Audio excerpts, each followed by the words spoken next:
8절 말씀부터 9장 1절까지 한 절씩 교독으로 읽겠습니다. 예레미야 8장 18절로 9장 1절까지 한 절씩 교독으로 읽도록 하겠습니다. 슬프다 나의 근심이여 어떻게 위로를 받을 수 있을까? 내 마음이 병들었도다.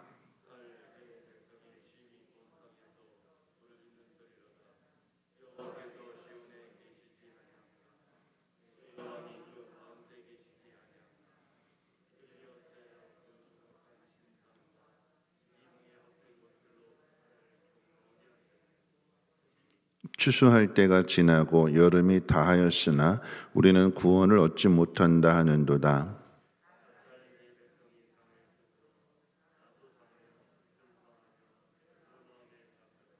길르앗에는 유향이 있지 아니한가? 그곳에는 의사가 있지 아니한가? 딸 내 백성의 치료를 받지 못하면 어찌 됨인고?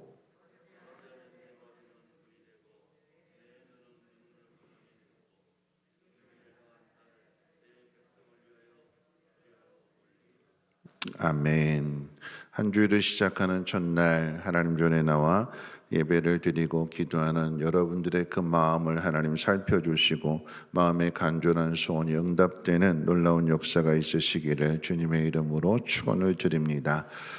우리가 살아가는 이 대한민국 이 시대의 화두가 체육계에 있어서의 학교 폭력입니다.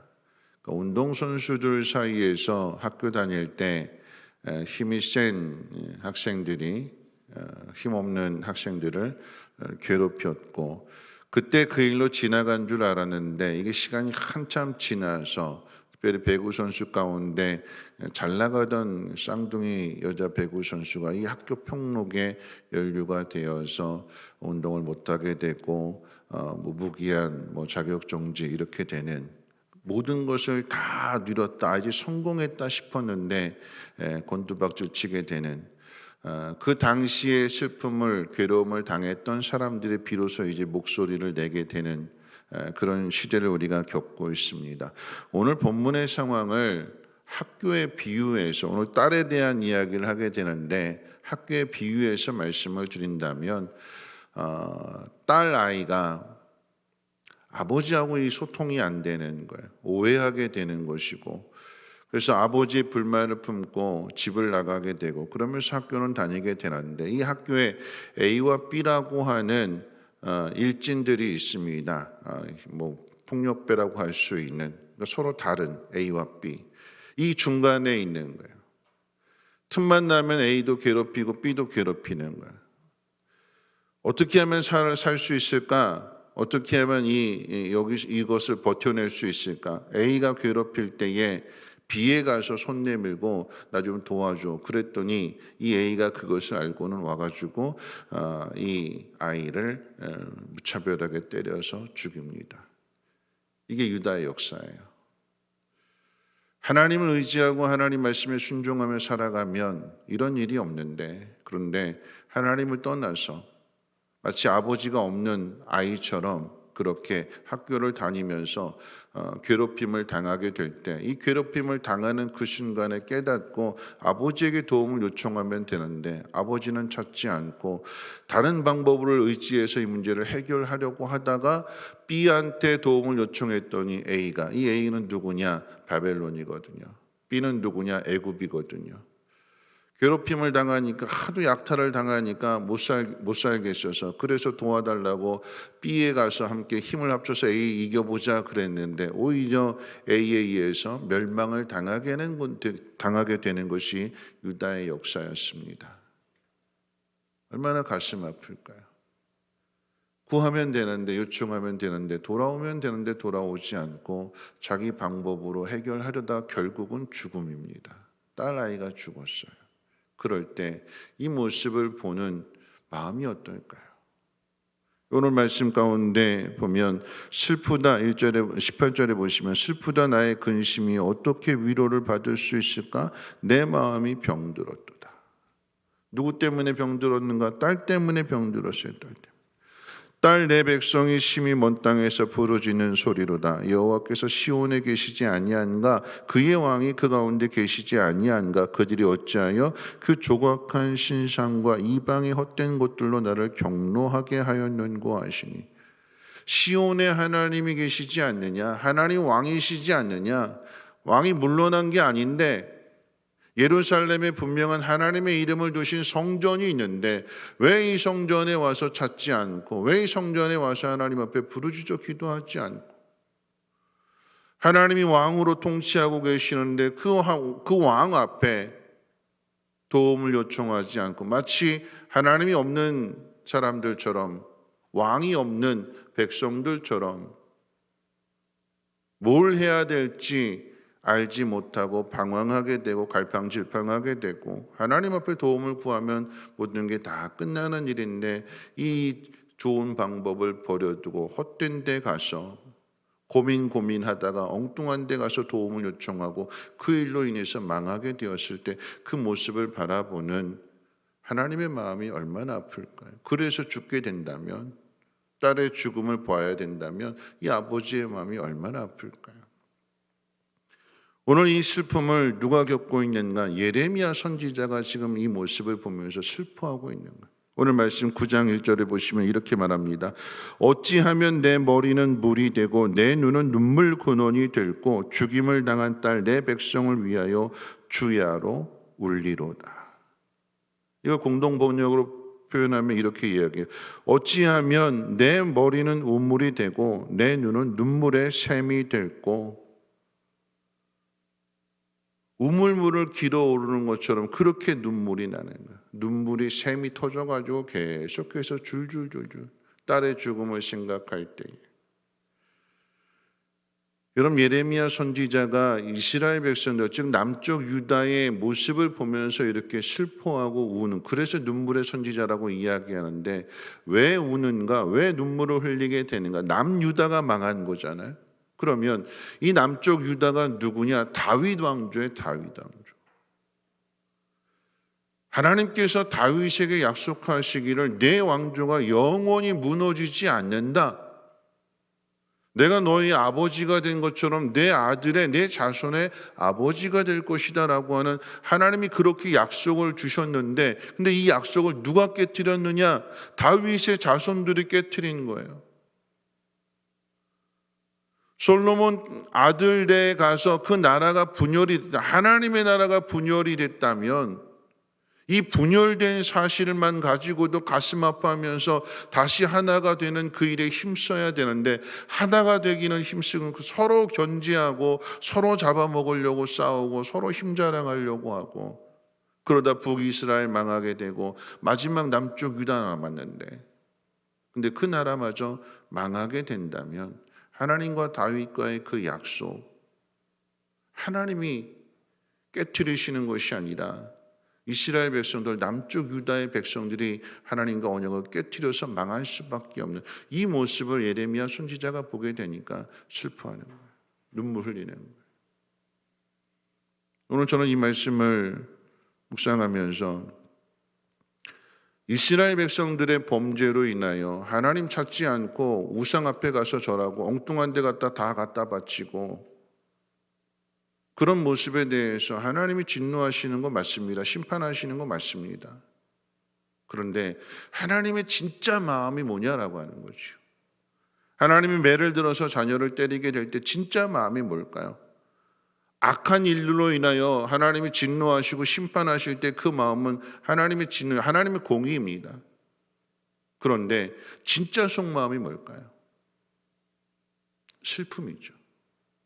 눈물이죠. 딸인데, 자식인데. 죽으라고 때리는 부모가 어디 있겠습니까? 제가 어제 말씀 전할 때도 자식이 원하는 거에 대해서, 자식이 원하는 것보다도 아빠 나 이거 사주세요라고 했을 때에 자식이 원하는 것보다도 부모가 더 사주고 싶어하는 게 그게 부모의 마음 아니겠습니까? 그게 부모의 마음이에요. 자식이 대하여 매를 든 그 부모의 마음은 진노가 아니지만, 진노 가운데 있지만 실상은 슬픔입니다. 슬픔. 그런데 이 슬픔을 지금 이 하나님의 마음을 심판 가운데 계실 때에 여러분 심판을 슬퍼하면서 울면서 때리면 되겠어요? 아니죠. 그 심판이기 때문에 준엄한 심판이에요. 하나님 무시무시한 심판입니다. 그런데 그 하나님의 속마음을 누가 표현할까요? 누가? 예레미야가 지금 보여주고 있는 거예요. 하나님의 심판이 내려지는 상황 속에서 비유하자면 그런 거죠. 아버지가 그 아들의 못됨으로 인해서 매를 들어 때리는데 옆에서 누가 울고 있는 거예요? 엄마가 울고 있는 거예요. 이게 부모의 마음이다라고 하는 그걸 보여주는 거예요. 하나님이 세상을 심판해야 되는 것, 세상이 잘못했기 때문에 심판을 당하는 그 속에서 하나님의 사람 예레미야가 그 옆에서 울고 있는 거예요. 잘못에 대해서 얼마든지 비판하고 정죄하고 너 왜 이랬어 할 수 있습니다. 하나님 속속이었으니까 하나님 말을 안 들었으니까 네 멋대로 살았으니까 당연한 거지. 얼마든지 그렇게 이야기할 수 있어요. 옆에서. 근데 그렇게 이야기하지 않고 예레미야 선지자는 웁니다. 왜요? 그게 하나님 마음이기 때문에. 긍휼의 마음, 자비의 마음. 세상에는 없는 하나님만이. 다윗과의 약속을 통해서 내가 너의 아버지가 되어줄 것이고 내 자식의 아버지가 되어줄 것이고 이 약속은 영원한 거야. 그런데 이 약속을 인간이 저버렸기 때문에 하나님은 그 약속을 깨트리지 않기 위해서 아들을 통해서 그 예수 그리스도가 왕이 다윗의 자손을 통한 왕이 되심으로 인하여 영원한 그 약속은 하나님은 이루어 주시잖아요. 공의로우신 하나님이시잖아요. 그 하나님의 마음을 예레미야가 옆에서 눈물로써 어찌해서 이렇게 됐느냐. 내 눈물이 우물이 되고 샘물이 되어서 슬프다. 여러분 이 시대에 이런 예레미야 선지자 하나님의 마음을 보여줄 수 있는 그게 그리스도인의 사명이 아닐까요? 여러분 이 시대를 보고 하나님의 마음으로 울 수 있는 그 하나님의 마음을 보여줄 수 있는 그게 그리스도인의 사명입니다. 이건 이래서 잘못됐고 이건 이래서 잘못했고 하나님 말씀하시는 거예요. 그러면 그 옆에서 아버지가 이야기할 때 엄마가 안타까운 마음으로 눈물을 흘리는 것처럼 그러면 아이는 어떻게 될까요? 매 맞는 아이는 아버지로부터 매를 맞지만 엄마가 그 우는 그 마음을 통해서 이게 부모의 마음이라고 하는 것을 뒤에 가서 깨닫는 거 아닐까요? 오늘 이 시대에 그런 사람이 필요한 거 아니겠습니까? 어떤 사람이요? 하나님의 마음을 보여줄 수 있는 시대가 악하다고 세상이 왜 이래? 세상을 탓할 일이 아니라 그 속에서 하나님의 마음이 어떤 마음인지를 우리의 삶을, 우리의 신앙을 통해서 세상 가운데 보여줄 수 있는 그래서 뒤에 가서라도 깨닫고 하나님의 마음, 하나님의 그 사랑을 알고 돌아올 수 있는 그 역할이 저와 여러분들의 역할이 되어야 될 것이고 우리가 늘 하나님 앞에 구해야 되는 것은 하나님의 마음을 알게 하시고 하나님의 긍휼과 자비로우심 이게 세상과 구별되는 거예요. 다른 신과 구별되는 것입니다. 다른 신들은 어떻게 해요? 갖다 바쳐라 갖다 바쳐라 그러면 내가 이거 해줄게. 손해보지 않습니다. 그런데 하나님은 손해보시잖아요.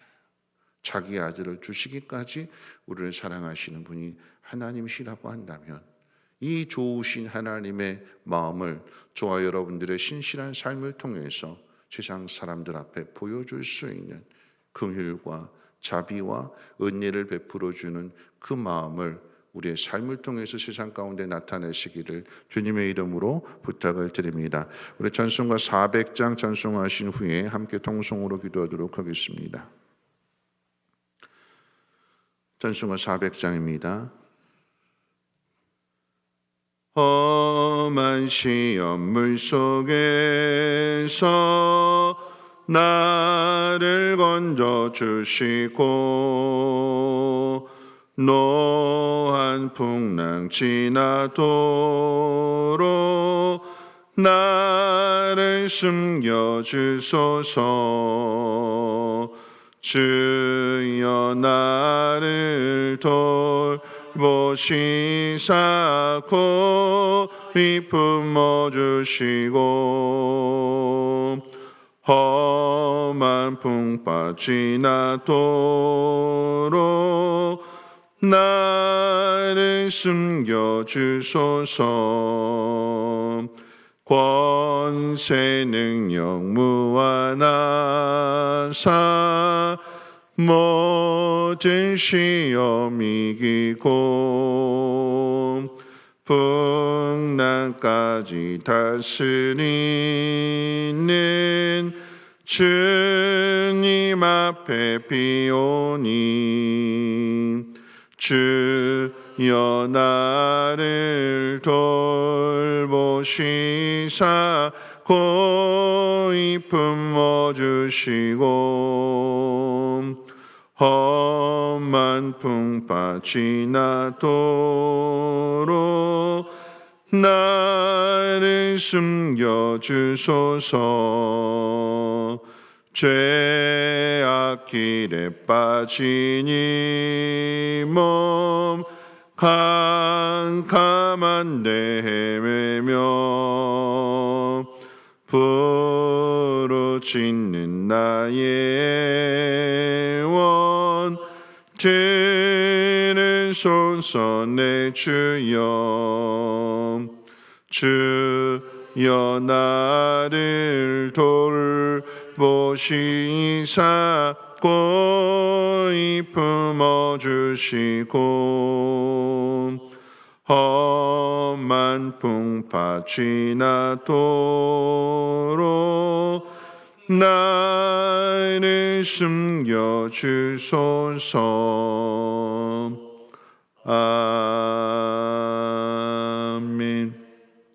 오늘 말씀 생각하면서 기도하실 때 두 가지 생각하면서 기도했으면 좋겠습니다.